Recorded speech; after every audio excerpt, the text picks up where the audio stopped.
Seguimos con temas sanitarios porque del Colegio Médico pidieron al gobierno reconsiderar el pase de movilidad porque, dice, pondría en riesgo los avances en cuanto al manejo de la pandemia, sobre todo considerando que permite los viajes en comunas en cuarentena o entre regiones. ¿Se pierde el sentido del confinamiento? Lo analizamos a esta hora con Manuel José Irarrázaval, el director de Instituto de Políticas Públicas en Salud de la Universidad San Sebastián. Gracias por acompañarnos. Muy buenos días. Buenos días, Nicolás. Gracias por estos minutos, Manuel José. Y quiero tener su opinión con respecto a este pase de movilidad o conocido como carné verde. ¿Qué le parece? A ver, yo creo, Nicolás, que es importante distinguir entre el concepto y la idea de hacer esto y la oportunidad.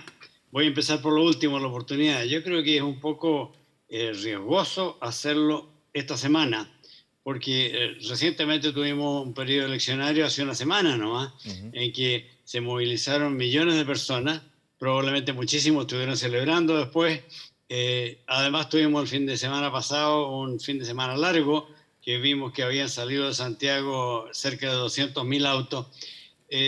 Eso es un buen elemento para transmitir la infección.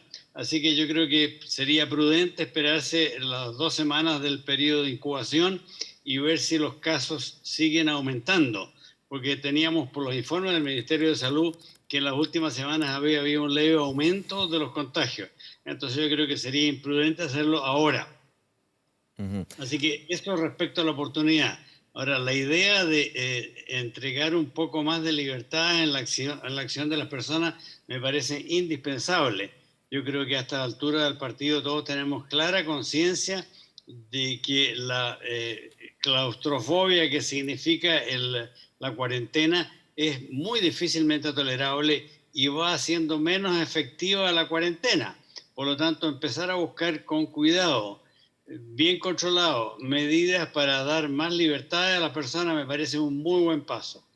Ahora, usted apunta a los tiempos y en eso evidentemente hay un contexto, una realidad, 3 días seguidos con más de 7.000 nuevos casos, llega nuevamente a esta barrera a los 40.000 casos activos, personas que pueden contagiar, esto siempre a nivel nacional, y comunas que ya están en transición y que han visto un aumento en el número de casos activos. A su juicio, ¿es una buena medida, una buena idea, pero no es el minuto? ¿Cuándo podría ser entonces? A ver, yo creo, Nicolás, que deberíamos esperar probablemente una semana o 10 días más y ir definiendo con mucho cuidado en qué momento se abre o no se abre, porque yo estoy cada vez más consciente de los enormes daños que nos ha ido causando la cuarentena, siendo una herramienta necesaria, dado que tenemos que escondernos del virus.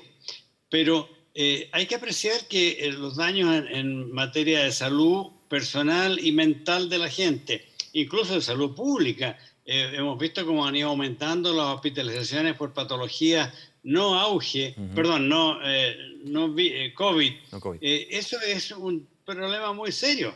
Ahora, el otro aspecto que es muy importante es el aspecto educacional.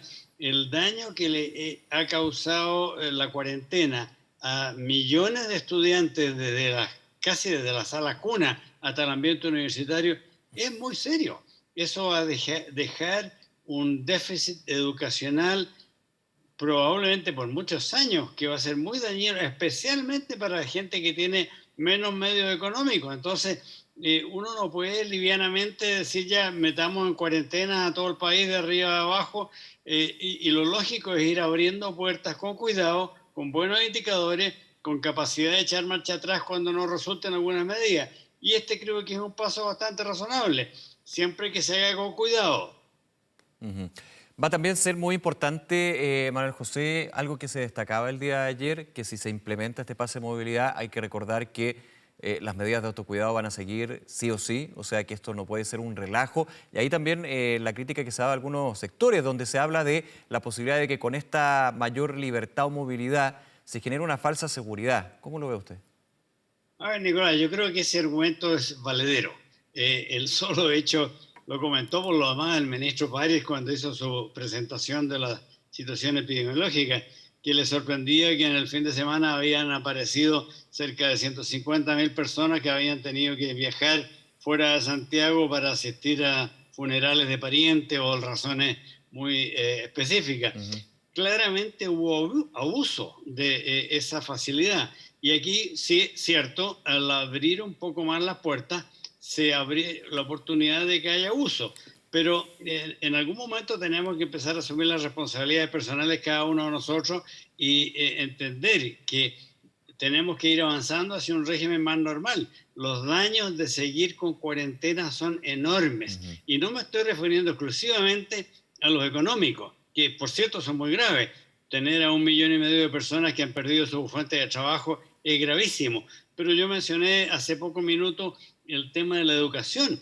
Eso a mí me duele en el alma, porque eso va a significar muchas generaciones de ciudadanos y mujeres que no van a haber completado una educación satisfactoria y ya sabemos lo que eso significa para adelante. Y eso afecta preferentemente a gente que tiene menos acceso a la Sí. tecnología o a colegios que pueden funcionar en estas condiciones. Eso es muy grave, Nicolás. Va agudizando la brecha y lo hemos conversado muchas veces también, Manuel José. Y quiero Por seguir en un supuesto. punto y tomando el ejemplo que usted decía de los viajes del fin de semana. También con este pase de movilidad, quizás lo positivo es que se transparenta una situación de que aquí hay gente que no está cumpliendo con las normas sanitarias al pie de la letra y que busca subterfugio o en definitiva, no las cumple. Podríamos hablar de fatiga pandémica. Está claro si todos tenemos fatiga pandémica, pero se transparentaría también este punto al darle más libertad a aquellos que tienen un menor riesgo de contagiar y ser contagiados, no nulo. O sea, no es que no contagien, pero sí un menor riesgo. Por supuesto, Nicolás. Ya se nos ha explicado con toda claridad y de hecho en la presentación que hizo el MinSal hace 3 o 4 días, el subsecretario Beñac presentó una tabla muy clara. Cualquier persona que la lea con cuidado entiende. La vacuna no evita los contagios, eso está claro. Sí. Lo que sí evita, y es muy eficiente para eso, es la agravación del contagio, que signifique que tenga que ingresarse a una unidad de cuidado intensivo y la probabilidad de muerte. Eso lo aminora en forma muy significativa el estar vacunado. Por lo tanto, esto es un incentivo fuerte para vacunarse y un cierto premio para la gente que ha cumplido con la invitación que nos ha hecho el Ministerio. Ujú. Eso por un lado. Bueno, José, estamos hablando de este pase de movilidad, pero por supuesto también la situación de cuarentena. Yo estaba viendo una nota hoy día en La Tercera que habla de un tema bien decidor y bien preocupante, que aquellas comunas que pasaron hace ya varias semanas de fase 1 a 2, especialmente en la región metropolitana, han aumentado sus casos activos. Y esto puede tener múltiples razones, hay también diferencias entre una comuna u otra, por ejemplo, Melipilla con Vitacura, pero de todas maneras el mínimo común múltiplo es que en todas ha crecido el número de casos activos. ¿Cómo ve usted esto? Porque finalmente uno diría también, las cuarentenas no están teniendo el mismo efecto que al comienzo de esta pandemia, específicamente mayo, junio del año pasado, donde sí efectivamente tenían un efecto. Bueno, Nicolás, usted ha hecho un súper buen resumen de lo que dije al principio. La cuarentena actualmente es mucho menos efectiva de lo que era hace un año. Y eso porque se produce un agotamiento de la efectividad. La gente llega a un momento que dice ya, no doy más de estar encerrado, voy a ir a ver a mis hermanos, a mis amigos, a mi familia, sea lo que sea, yo voy a aceptar ese riesgo. Y eso es lo que nos está aumentando el número de contagios que estamos visualizando. Por eso que dije que hay que mirar, separar el concepto de la De los oportunidad. tiempos. Yo creo que no sería bueno hacerlo hoy día. Por lo menos yo me esperaría unos 10 o 15 días para ver cuál ha sido el efecto que tuvo las elecciones y este fin de semana largo en la contagiosidad en la ciudadanía. Si hemos tenido un rebote de infecciones, obviamente no soltaría mucho las riendas en este momento, pero si logramos mantener un nivel satisfactorio, yo creo que es muy necesario. Los efectos negativos de la cuarentena me parecen demasiado evidentes y fuertes. Ahora, en ese punto uno pensaría también que todo esto, y todos los días ya nos regimos por la normativa del plan paso a paso, y uno podría decir, no es coincidente efectivamente dar una mayor libertad de movimiento a aquellos que quieren su segunda dosis, en la gran mayoría de los casos por la CoronaVac, si su cuarentena, si su comuna sigue en cuarentena. Puede haber una inconsistencia, digamos, entre la norma base, que es el plan paso a paso, y esta nueva facilidad que se da. A ver, Nicolás, depende de las circunstancias, sí, Ya, pero aquí lo que hay que entender es que nosotros no podemos seguir eternamente en cuarentena. sí.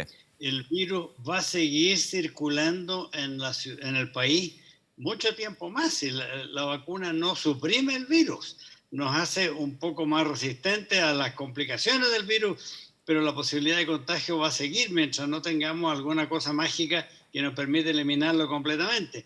Entonces, tenemos que aprender a convivir razonablemente con algunas restricciones y con una comprensión personal de las medidas de cuidado. Por ejemplo, yo creo que no debemos abandonar por ningún motivo la comprensión del distanciamiento social, del uso de las mascarillas, del lavado de manos. Esas medidas no se suprimen con el pase verde ni con la vacuna. Hay que seguirse cuidando.